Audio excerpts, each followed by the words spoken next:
2026 renters who are in high cost of living areas who want to buy their first home, they're running the numbers and their dreams are getting beaten up like a piñata at a frat party. Today, I'm going to reveal the creative solutions that have been hidden from renters so that you can get some hope with my best friend, Math. You can do this, and you don't have to wait, and you don't have to go house poor. Time to get you on the solution side of things. How to Buy a Home educates, protects, and connects first-time homebuyers to qualified vetted realtors in their area. Whether you're looking for DIY information or step-by-step guidance, How to Buy a Home is the #1 resource for first-time homebuyers. What's happening, my How to Buy a Homies? I'm still David Sidoni, and today's episode is a desperately needed public service announcement. There's an epidemic happening right now in our high cost of living areas. Potential first-time homebuyers are losing big money at a time when lots of people can't afford to do that, and they might never recover. There are good people with good jobs and solid financial plans in place, and they are getting incomplete or incorrect information on their true affordable home buying options for their very first place. This information isn't being explained, and it isn't being taught, and it should be now more than ever. Because with economic uncertainty, high home prices, the high interest rates stuck in the sixes, there are a lot of renters out there that are assuming that now is not the time to buy.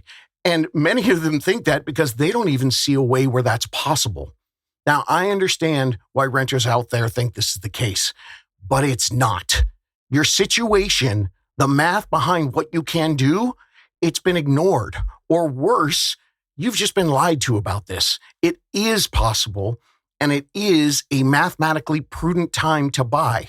It's just that nobody, including the real estate industry, has bothered to tell you this.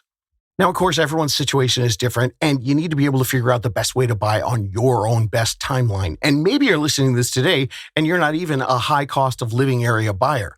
Good news is you can still benefit from the tips and solutions I'm going to give you here today. However, if you are a new listener and you're just trying to figure out where to start, the first 10 steps of the process, they start at episode 400.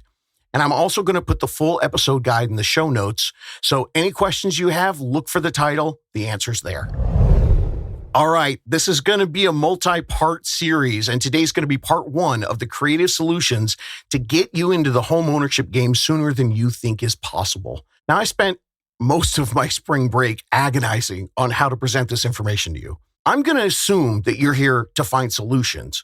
So I'm going to present this information backwards. This is going to be a multi-part series, and I'm going to start with an example showing you how all these tactics work. It's going to get into the how, and then I'll get into the details of the why after I give this example. I'm not going to be explaining the why behind these tactics. They're great things that first-time homebuyers can use, especially in high cost of living areas in 26 and 27. There's a reason for that, because today's public service announcement, it is for you renters stuck in those crazy expensive areas. The information here today is not for anybody questioning if they should buy. The answer to whether you should buy in 26 or 27, that's personal and individual. But more importantly, all the big math that reveals the benefits of buying as soon as you can over waiting for the housing market to shift in your favor, that math is all laid out in previous episodes in full detail. Today, what we're going to be talking about is for people who want to buy but just can't find an affordable way to do so.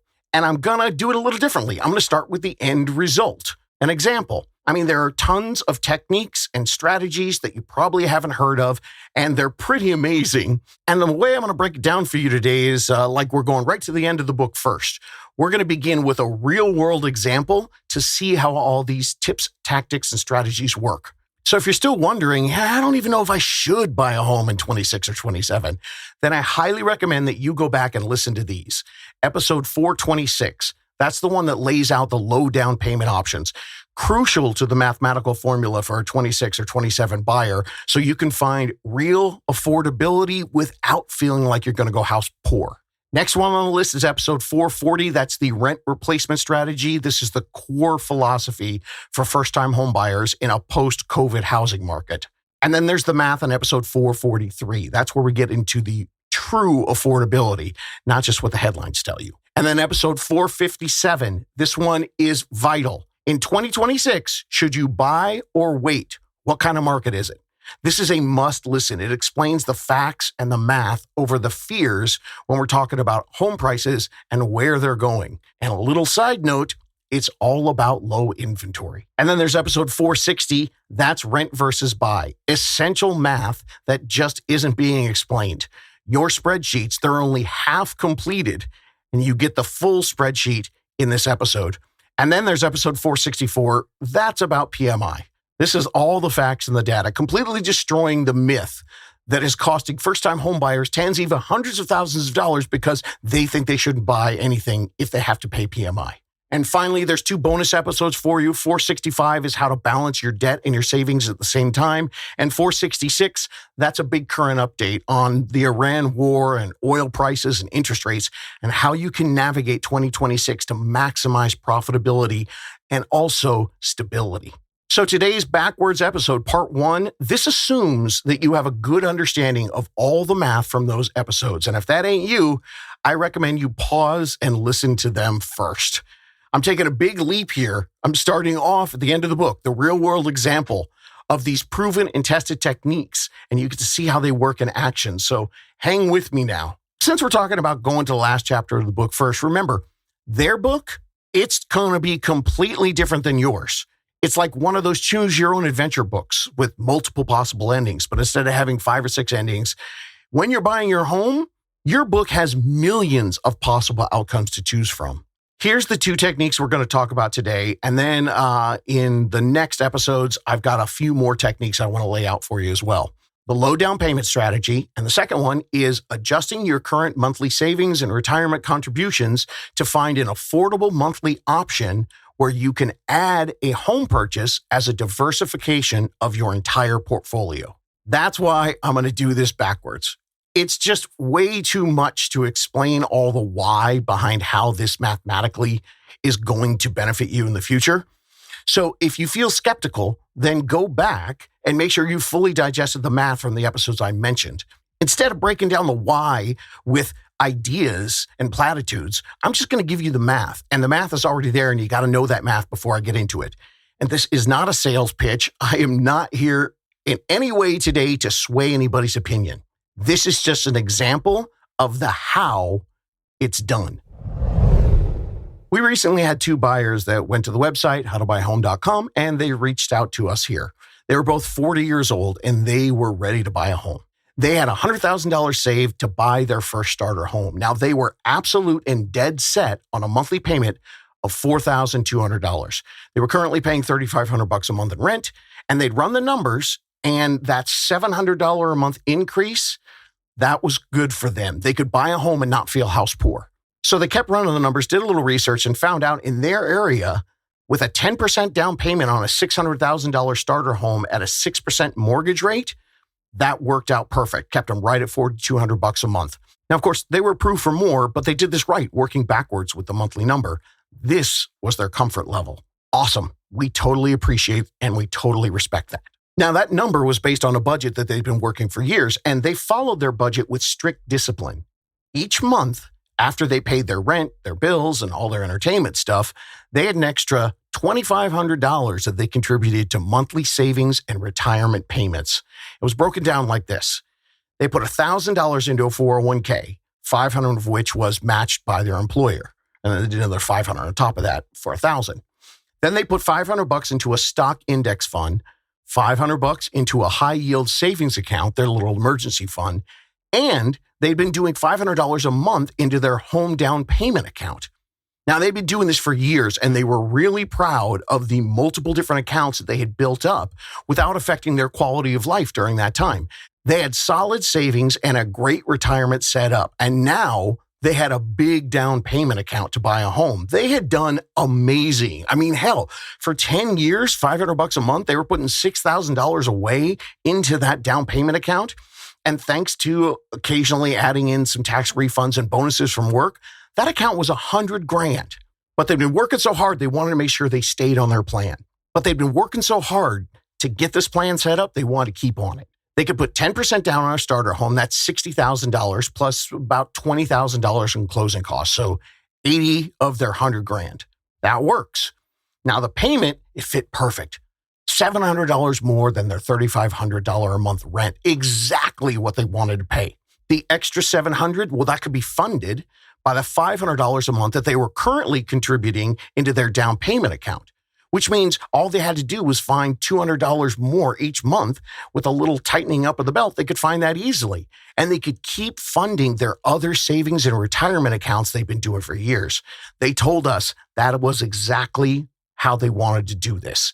They could buy a home and stay safe and responsible and disciplined and still continue to contribute $2,000 a month to retirement and savings. I hope you got all those numbers. I seriously need a whiteboard to explain this, but I realize that most of you are listening to this. So since it's audio, let me give you the numbers again. $1,000 a month to 401k, $500 of that was matched. Then they're doing $500 to an index fund, $500 to a high yield savings account. That's the $2,000 total. And then they did another $500 that they were putting into their down payment account, but they're going to put that into the new payment. Got it? All right. Now they came to us knowing that the $600,000 homes in their area, they were starter homes, but they would work. They figured they might outgrow them, but they ran the numbers.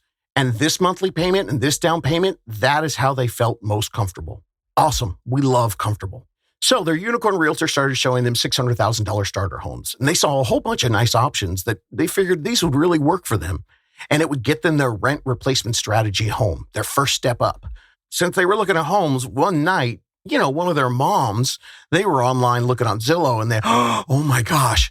Well, they sent them a new home for sale that was in their absolute dream neighborhood. It was the perfect forever home for them.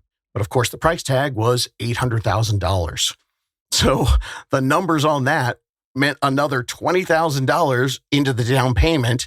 And the monthly payment, that was going to be a full $1,050 more than they had budgeted. Well, one of them reached out to me, totally dejected. I mean, it was an email and I could hear the sighs in the writing. Felt like they'd waited too long to buy a home and they'd missed their opportunity to be in a dream home before they were like way into their late 40s. She knew that the starter home, it was a good idea to get them on the home ownership ladder of wealth building, but she was totally crushed that today's housing prices and rates, even though they had $100,000 to put down, that they couldn't afford the perfect forever home. So I responded, I said, all right, let's look at the numbers. We ended up having a little discussion and I asked them to listen to the episodes that I mentioned at the top of this show so they understood the full math. They did that. And a few days later, that's when we discussed the math in detail. All right, the $600,000 home, it fit the desired numbers, but eventually, if you do end up going with that kind of starter home, you're going to have to sell the home. So to properly compare the difference between a $600,000 home and an $800,000 forever home, it's more than just the difference of the down payment and monthly payment, because on the $600,000 starter home, you eventually have to sell it and you have to pay for that sale. And of course, then you have to shop for your new forever home and then you have to move.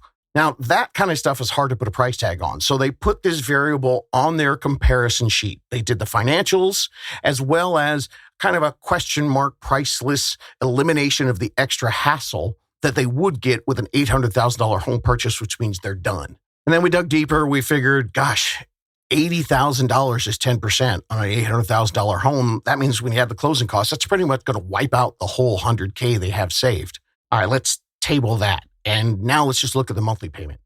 It's $5,250. That's $1,050 more than the $4,200 target payment that they set when they were putting their numbers together for the starter home. So instead of an extra $700 a month, it's going to be an extra $1,750 a month. That, plus the fact that they were going to have to use their entire $100,000, that definitely felt house poor to them. So what I did was I said, all right, let's take it back. Let's look at your other monthly investing that you do. It's $2,500 right now. $1,000 to the 401k, $500 to the index fund, $500 to the high yield savings account, and $500 to the down payment. So first, when we think about that, we eliminate the $500 because that's just shifting from the down payment fund to the actual payment that you're going to make, which means the difference of $1,750 to keep in their budget, that takes it down to $1,250. So now we got a $1,250 extra, but we do have $2,000 in other contributions they do every month. So what I told them was, look, I can't tell you how you spend your money. All right, that's not my job as a realtor. My job is to show you all the options. I'm never going to say, this home is a deal. You got to find a way to buy it. And I'm never going to say, ooh, this home is going to make you lots of money. I'm just going to lay out the math. Now, here's what I see in your math. Every month, you put $2,000 into savings and retirement funds, things that are there for your future. Again, 1,000 to the 401k, 500 match, 500 to the index fund, and 500 to the high yield savings account. So what I said to them was, let me ask you this. Did you always put that much in? And of course they said, no, like 15 years ago when they were 25 years old, they were only putting $500 just into the 401k. And then 13 years ago, they decided to start the other accounts, the index fund and the emergency savings account. They were just doing $100 each at first, so $700 a month. And then 10 years ago, they turned 30. So they went, all right, milestone birthday, guess we got to get serious. So that's when they brought in the help of a financial advisor. Now, at that time, they felt like, okay, yeah, we got these three little things going, but we should start thinking about buying a home. So with the help of a financial advisor, they decided to up the monthly contributions $1,500 a month, and they'd be adding a $500 a month down payment fund. Over 10 years, as their salaries increased and their income improved, that grew from $1,500 a month in all four of those things to $2,500 a month where they were today. And they really liked it because they would get updated projections from their financial advisor and they saw the forecasts. And then when they looked at it all together, they were like, man, this could be early retirement, like 55 years old. All right, I said, that's good. It's important that I understand how you got here. Now that you're fully versed on the math of home ownership, do you see how a new higher payment isn't taking away from the savings plans that you've set up? Rather, it's adding a new compounding savings and earning vehicle to your retirement portfolio. Just like, 13 years ago, you added some new ones, and 10 years ago, you added some more. I mean, think about it. You just could have kept the one 401k and just increased the monthly contributions into that, but you elected to diversify and build multiple vehicles for savings and retirement, each one of them with their own nuances and benefits. So today, with all the math you understand of a rent replacement strategy from all the stuff that I gave you, listening to that, now you know where home ownership math actually works. Do you see how a home is not just an extra expense of $1,250 a month? This is another savings and growth vehicle. Today, you can look at this choice just like you did 13 years ago and 10 years ago. You're adding another appreciating asset into your portfolio, just like you did back with your advisor when you were 30 years old. But with this one, each and every month, you're going to use $3,500 that you've been spending on rent. That's an annual total of $42,000. Now, you're going to get compounding returns on $42,000 a year that currently give you zero return. And unlike your other accounts, which right now are in the tens of thousands, the average home appreciation you're going to gain, that's a 3% return. Well, that's going to be based on a leveraged asset of $800,000. So at 55 years old, this asset's going to gain you $447,000 in equity, plus another $208,000 in the principal that you paid down, for a total gain over 15 years of $655,000. That's what I talked about in episode 460. That's the 6-column savings and gain spreadsheet versus the 3-column rent versus buy spreadsheet. Made sure they understood this spreadsheet eliminates looking at a home purchase as a depletion of all your savings plus an extra $1,250 monthly expense. It's just a diversification like you did back in the day. Here's another way to look at it. Right now you're doing $2,000, but we're going to just call it $1,500 because the $500 that goes in your 401k gets matched by your employer. We're not touching that.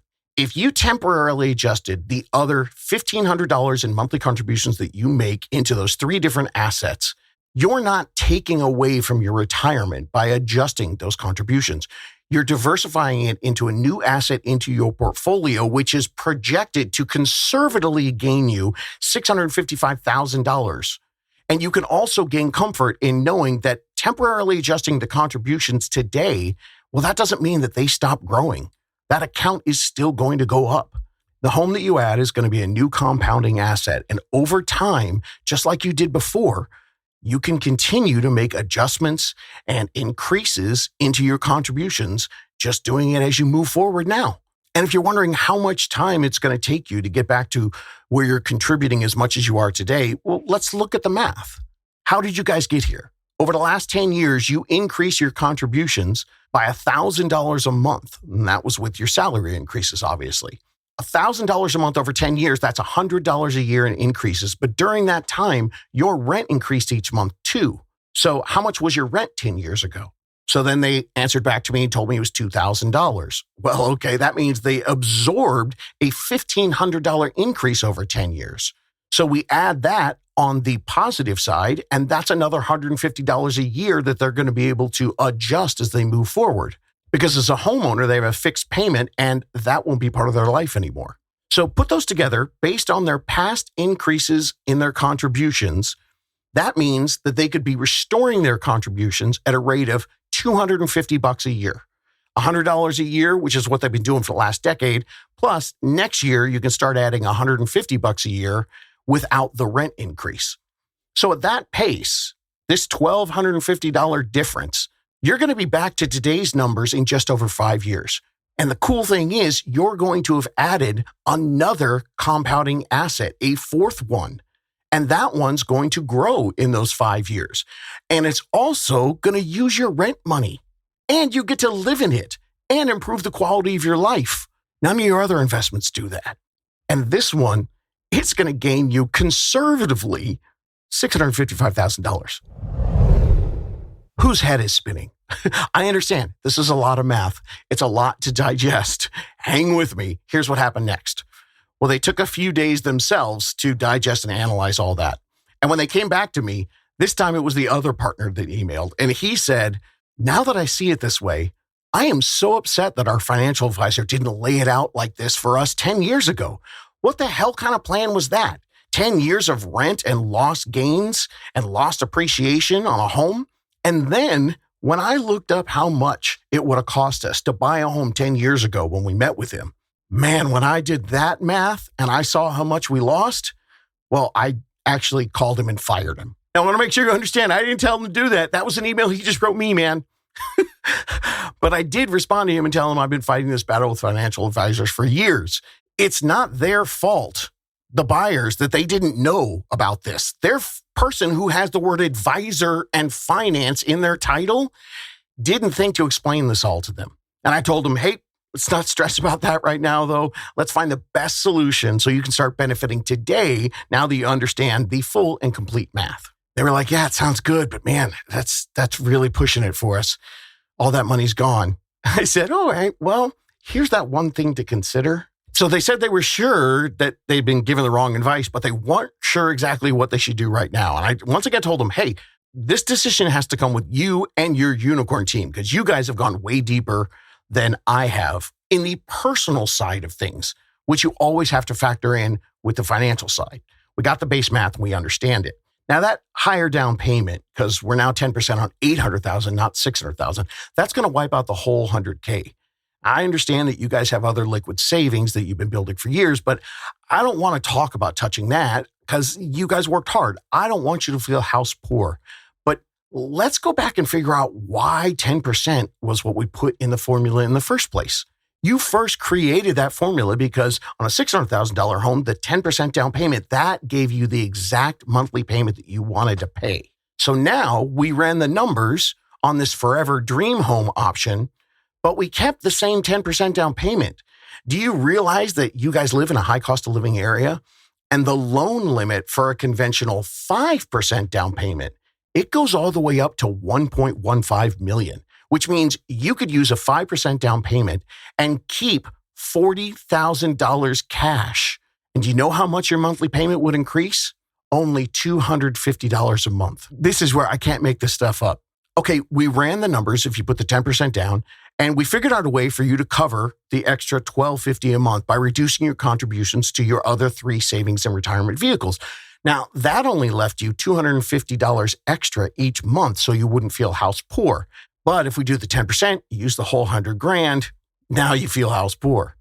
Okay, with 5% down, it only costs you about $60,000 all in for your down payment and closing costs for an $800,000 home. You're putting $40,000 down plus about $20,000 for the closing costs. Well, now you can apply that same $250 extra to the higher payment That's the difference between 5% and 10% down, except now you have $40,000 in the bank. And the math is still the same. You're still going to be able to slowly increase your contributions back to today's numbers in just 5 years, but you'll always also have an extra $40,000 that you can play with, or you can keep it there just to feel safe. That's the beauty of a low down payment option. And you want me to really blow your mind? Now, in your first safe formula, 10% down on a $600,000 home, that was going to be $60,000 plus $20,000 for closing costs. We didn't even talk about using a low down payment there. So out of your $100,000, 60 plus 20 is 80. That would have left you with only $20,000. That is half of what you will be left with if you move up to an $800,000 house and use this low down payment strategy. You're going to have double the security, $40,000, and you're going to be living in your dream home. So we kept going back and forth, and then they went away for a little bit. They emailed me real late the next night. They told me now that they had a new mathematical perspective on things. They had set up a meeting the next day with their unicorn lender to verify and just make sure how all the numbers break down for them. After that, they went and met with their unicorn realtor, and they decided to do another complete pass on their wants and their needs, since everything had changed when they're looking at different style houses. And they went over their long-term financial and personal goals. They weighed all the tangible financial factors, the tangible things, using the real and complete math. And then they weighed the intangible factors of the dream home versus a starter home, which was a no-brainer. They had lots of wins on the dream home side. It was after that meeting when they sent me a text. It said, so we wrote an offer on our dream home, fingers crossed. The next day, they were under contract. Whew. All right, there it is. The complete backward episode. We went right to the last chapter of the book. We took the algebra test without learning how to do the formulas. Well, hopefully you learned how to do the formulas when you listen to those other episodes about the real math of buying a home. Now, there's a lot of different variables in there, and I hope that you spreadsheet nerds like me saw the different variables you could do in that. Buying a home in a high cost of living area in 2026 or 27, that is indeed going to be more complex, but it is not impossible. This is just part one on the topic, and I really threw you into the deep end. In the next episode, I'm going to share 2 more tactics, and then I'll go into the why behind all these how solutions. But the best way for you to find your own why, since everyone has their own adventure, check the show notes, review all the math from the episodes. You should have already done that, but if you didn't, go back. And maybe if you did, do it again now that you heard that example. Add them into your playlist for your workout, your commute, or your chore time between now and when part 2 comes out in a couple of days. I understand. This isn't being taught. People aren't hearing this. And with prices and interest rates where they are, buying a home feels illogical today. That's why I started with the example, because there's one logic you can't argue with: math. Build your playlist. I'll be back with more, because I want to show you you can do this. Looking for more DIY education or your own personal step-by-step guidance through the home buying journey? Since 2019, How to Buy a Home has been the #1 resource for first-time home buyers. So visit howtobuyaHome.com to get started.